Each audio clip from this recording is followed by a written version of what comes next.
Hello, everybody. This is James Detroit. Happy Easter. Thank you so much for joining us. Today is the happiest day as a Christian. We get a chance to celebrate the fact that our Savior is risen. He is alive. I pray that you're able to spend time with as much family as possible and enjoy the day. I do want to make a correction from last week. I mentioned that our son was 3 years old when he commented on, in response to a commercial, that the cure was worse than the disease. And actually, our grandson is almost 3 right now, and our son at that time was 8. I just want to be correct when I'm giving these examples. I have a question today.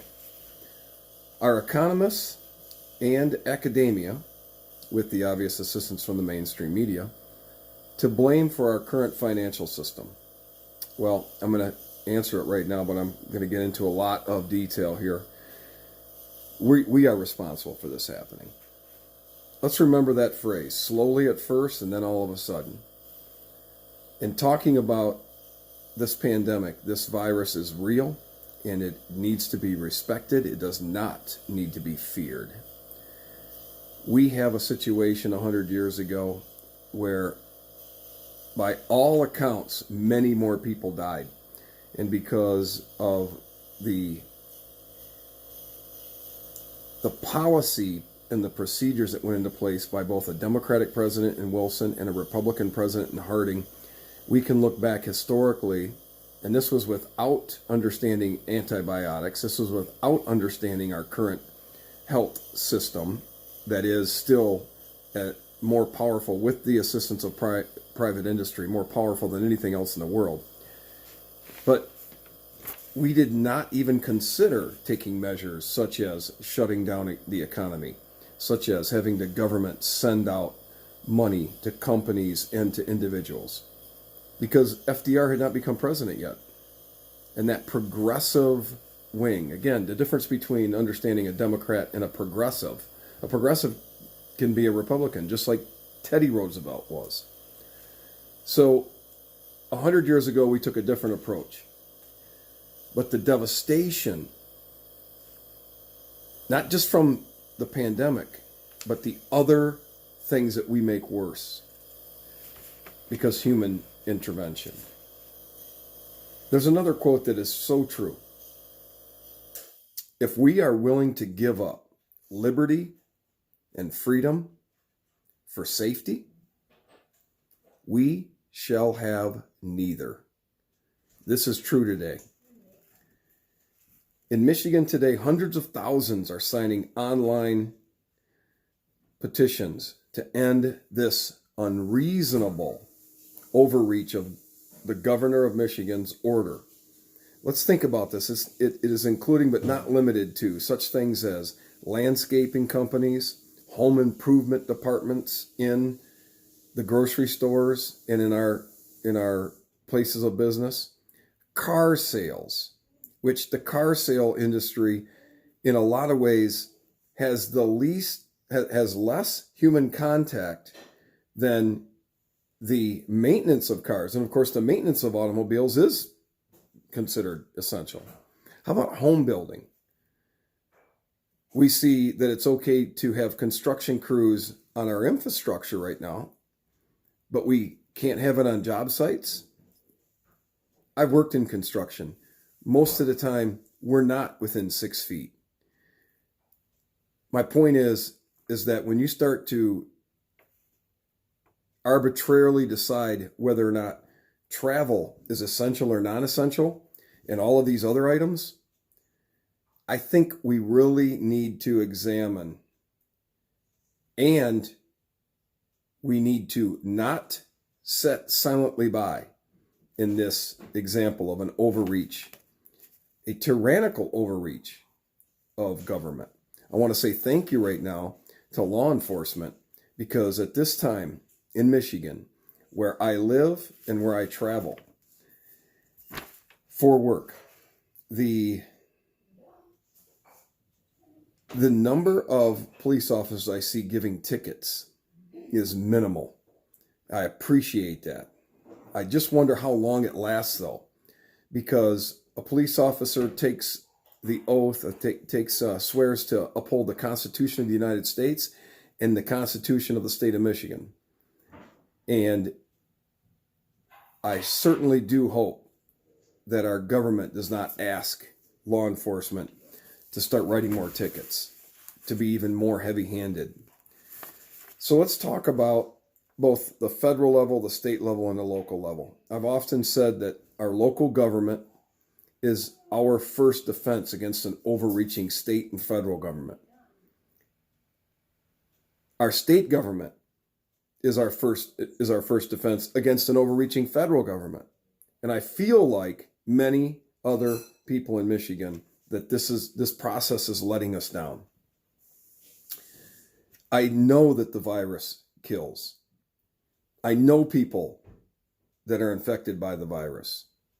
Our prayers are with them, the healthcare professionals that are providing the medical attention, and we live in a dangerous world. And a lot of what I think about is football's dangerous. And yet we've never thought that we're not going to play football. Fighting in wars is dangerous. And yet if we didn't go and fight in wars, Hitler would have not been defeated. You can start to think about all of the things that we do. Space exploration, deep sea exploration. These are dangerous things. Mountain climbing, dangerous activities. People can die. Actually, people do die. Just in the testing of our Saturn rockets, many men died testing rockets to try to break through our Earth's atmosphere in an attempt for a greater good. We take chances every single day. Death is one of the potential outcomes. I think we are overreaching. I want to read Brian Maher, who happens to talk about this. Entire sectors may not recover for years, if ever. Meantime, the monetary and fiscal responses underway have no equal. We are borrowing grandly from the future to keep us going today. Thus, we are blocking off the channels of future prosperity, so chained down by debt shall we be. This morning, the Federal Reserve announced an additional $2.3 trillion in emergency loans. More will be forthcoming, depend on it. The modern monetary theory, the MMT zealots, will also leap into action to make a bad situation worse. The Green New Dealers will join them to compound the error. Other cranks, bounders, charlatans, and fools will pour from the woodwork with their own quack cures. Of little patience, said Jefferson. A little patience, said Jefferson. We shall see the reign of witches pass, their spells dissolve, and the people, recovering their true sight, restore their government to its true principles. Good old Thomas Jefferson. A little patience, he said. But we are afraid today's ordeal will require far more patience than most have in us. Now, I would take the time to say, we don't know how bad this is going to get financially, but I suspect it's going to get real bad. I will also inject that I was told this past week that Joe Rogan mentioned something on his podcast. Now, I know Joe Rogan is supposed to be the greatest podcaster of all time. I've never actually watched the Joe Rogan podcast. I do know that Joe Rogan from the mixed martial arts world, and somebody said that if Thomas Jefferson came back, that this was on the Joe Rogan podcast, that if Thomas Jefferson came back, he'd want to kick our butts for not changing the Constitution, because at the time he wrote it, we didn't have planes and a lot's changed and stuff. And I would say that if Thomas Jefferson came back to life, he would kick our butts, because we have changed our willingness to allow government to grow so big. And the tyranny of that government is what he warned us of. So I would agree with Joe Rogan. It's not because our world has changed and technology has changed. the principles of life still remain. I'd like to also read, and this is a little bit more detailed, but on the same concept of where our finances are going, I read a lot from Jim Rickards. I believe this gentleman might be an underappreciated scholar. I really like this guy a lot. So he says, I began studying complexity theory as a consequence of my involvement with long-term capital management, LTCM, the hedge fund that collapsed in 1998 after derivatives trading strategies went catastrophically wrong. Okay, let me just point out, that's 1998, which led to a large global market sell-off in 1998. It took 10 years later for the derivatives leveraged investment mechanisms in the United States to, have this, now we've got this mortgage-backed securities issue, and that's going to lead to this big downturn in the economy. People in the system, the central banking system, already knew that this had happened, and yet they didn't correct it. 10 years later, we have this big collapse. I just really keep looking at this stuff, keep thinking, how many times is something a coincidence? Because after it continues to keep happening, it's no longer a coincidence. So he goes on, I'm just going to pull out excerpts of this article, larger article, but he talks about how after dealing with that, he discussed with somebody that was a really smart person, super intelligent mathematician that was working with that firm.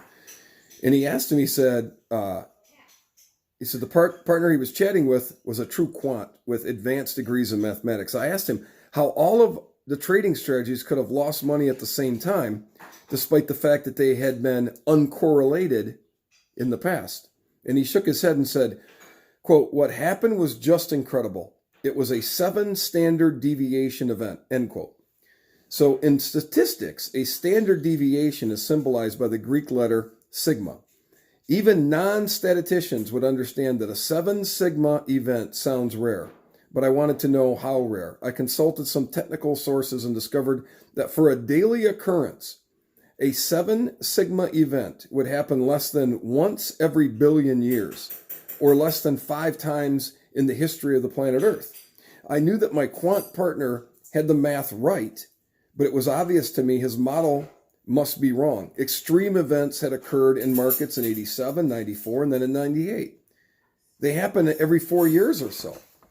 So here, Jim Rickards is disclosing to us a historical fact and perspective that the smartest people in the world are getting it wrong, continue to get it wrong because of how they look at it. And I would inject it. Economists might be some of the most dangerous people for regular everyday Americans that we have, that we are influenced by. So he goes on to talk about how the different models, and right now currently we hear about modeling when it comes to this pandemic. So they talk about this model, and after hearing about this, he realized how wrong the economists were, the quant mathematicians were. So he went on this 10-year trek to find out. And this guy's extraordinary. He's got so many vast experiences. And he said, in time, I saw that the capital markets were a complex system, and that complexity theory, a branch of physics, was the best way to understand and manage risk and to foresee market collapses. So he began to lecture and write and publish over this 10-year period. And finally, he received invitations to teach and consult at some of the leading universities and laboratories involved in complexity theory, including the Johns Hopkins University, Northwestern University, the Los Alamos National Laboratory, and the Applied Physics Laboratory. And so as he's going through this process over 10 years, he gets a chance to have peer-reviewed and collaboration in regards to the deepest mysteries of capital markets. And he says, I propose that a team consisting of physicists, computer modelers, applied mathematicians, lawyers, economists, sociologists, and others could refine the theoretical models that I and others had developed. and could suggest a program of empirical research and experimentation to validate the theory. These proposals were greeted warmly by the scientists with whom I worked, but were rejected and ignored by the economists. Invariably, top economists took the view that they had nothing to learn from physics and that the standard economic and finance models were a good explanation of securities prices and capital markets dynamics. Whenever prominent economists were confronted with a 7 sigma market event, they dismissed it as an outlier and tweaked their models slightly without ever recognizing the fact that their models didn't work at all. So these people are dangerous, and yet academia is filled with economists. And you have to remember that economists were the strong underlying suggestions for both Roosevelt repricing our economic standards and taking not just a gold standard from what the dollar was based on, but a portion of it, and then convincing Nixon, both a Democrat and a Republican here again, Nixon to take us off the gold standard completely.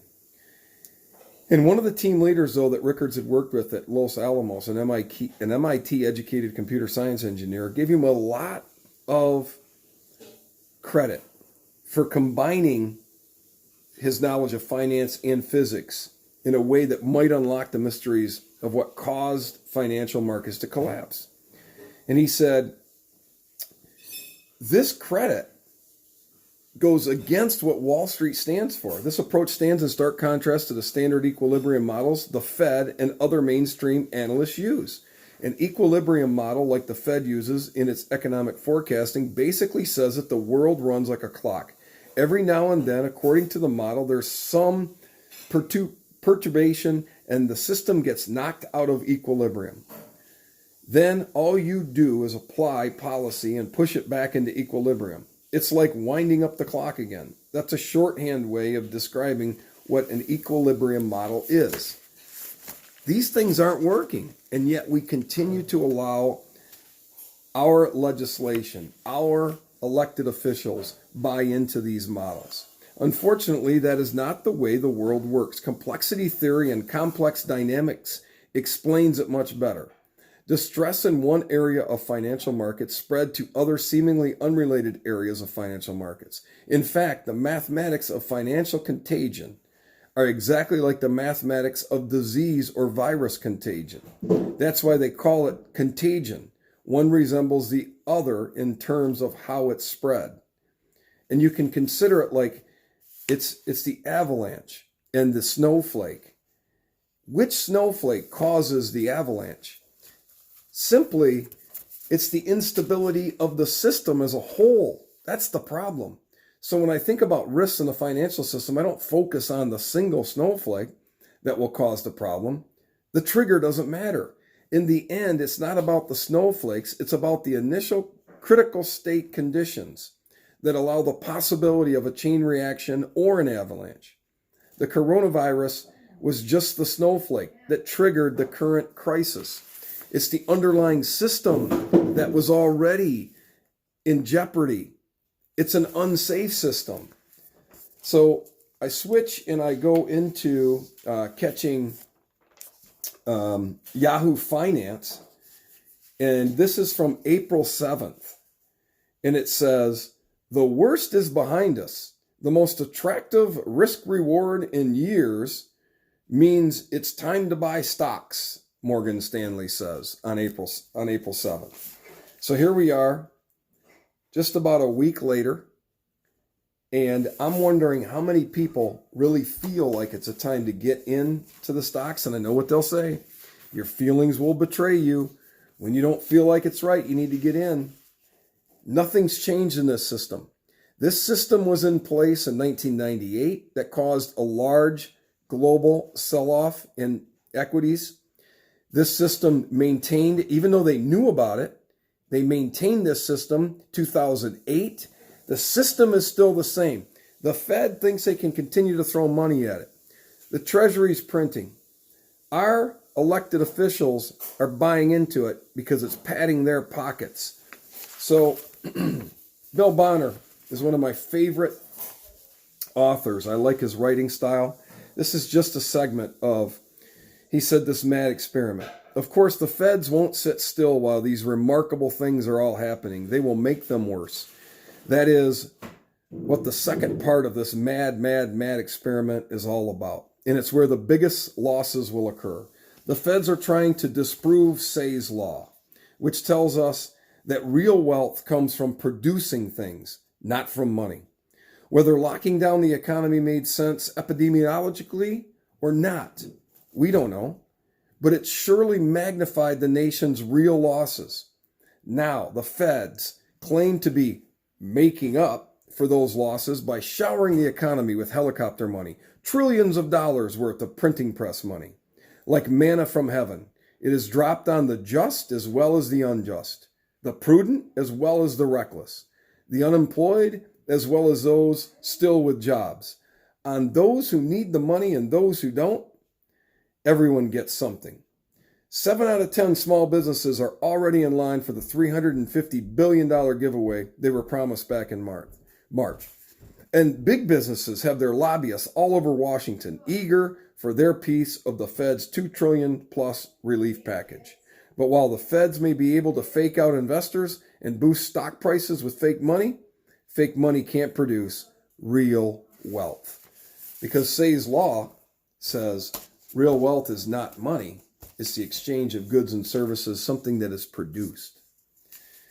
Now, the Daily Signal is something that I often read, and they have Kevin Williamson in the National Review quoted as this: "The current crisis in the U.S. economy is, in a miniature but concentrated form, precisely what the left has had in mind in response to climate change, which is shutting down large sectors of the domestic and global economies through official writ, social pressure, and indirect means in response to a crisis with potentially devastating and wide-ranging consequences for human life and human flourishing." Spot on. Our current difficulties only reveal just how much Americans and people across the globe will have to upend their lives to counter climate change the way activists say is necessary to save the planet.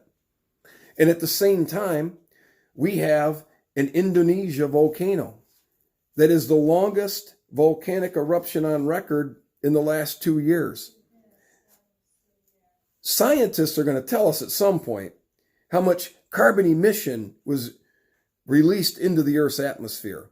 My guess is this one volcanic eruption probably released more carbon emissions than all of humanity has up until this time and into the future times 1,000 or 1,000,000 or something, some number that's too big, except for the Fed to be able to imagine. Now, I also look into the Daily Signal from the point I want to give them both credit and a little bit of caution. The Daily Signal has, the Heritage Foundation, the Daily Signal reports that the Heritage Foundation has formalized the Coronavirus Commission. And it says that, quote, "Americans want to ensure their families are kept safe and healthy," said Commission Chairwoman Kay Cole James, president of the Heritage Foundation. Now, I want to inject real quick. Really? That's the only thing that I'm concerned with is safety and health? No, it's not. As I mentioned earlier, then I would have never played football. I would have never participated in things that caused my adrenaline to be excreted. I've never bungee jumped, but I'd like to. I've never skydived, but I'd like to. The reason why I haven't is because I figure with my addiction to adrenaline, I'd probably be doing it all the time. That's all I would think about. But hunting is dangerous. There are a lot of things that we do. Driving down the highways, until recently with a lot less traffic, car accidents. I question whether or not the United States of America, if you take out deaths, alcohol-related deaths, because there's a lot more people drinking, so these things are going to go up. More depression, and people are committing more suicide and more overdoses because of it. So overdose deaths, suicides, and the alcohol-related deaths. If you take those out, and we were to take a look at in the year 2020, deaths in America in March and April and May, I would suggest that we're going to have a similar right in line with the average death count in this country.